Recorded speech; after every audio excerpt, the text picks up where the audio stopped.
Hi வெல்வெட்ஸ். ரம்லானுடைய first இஃப்தார் recipe தான் பார்க்க போகிறோம். சஹர்லாம் முடிச்சுட்டு ஃபஜ்ர் தொழுதுட்டு வடைக்கு பருப்பு உளுந்தெல்லாம் எங்கள் அம்மா ஊற வச்சுட்டாங்க.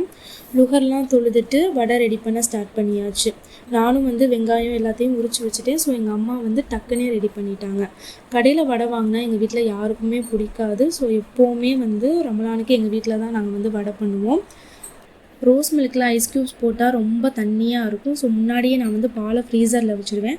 நைட்டே எங்கள் அம்மா சப்ஜா சீட்ஸ் பாதாம் பிசின் எல்லாத்தையும் ஊற வச்சுட்டாங்க.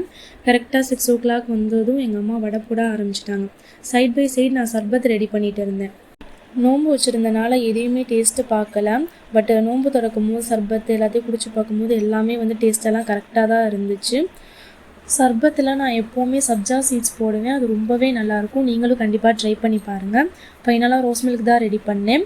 ரோஸ் மில்கில் நான் சிறப்பு ஊற்றிக்கிட்டே இருக்கேன். ஆனால் கலர் வரவே இல்லை. கடைசியில் நிறையா ஊற்றிட்டேன். அதுக்கப்புறம் சப்ஜா சீட்ஸ் பாதாம் பிசின் பனானா எல்லாம் போட்டதுக்கப்புறம் அது கரெக்டாக செட் ஆயிடுச்சு. ரொம்பவே நல்லா இருந்துச்சு. இன்றைக்கி இஃப்தார் ரெசிபிஸ் ரொம்பவே சிம்பிளாக முடிச்சிட்டோம். பாய் வெல்வெட்ஸ். நெக்ஸ்ட் வீடியோவில் பார்க்கலாம்.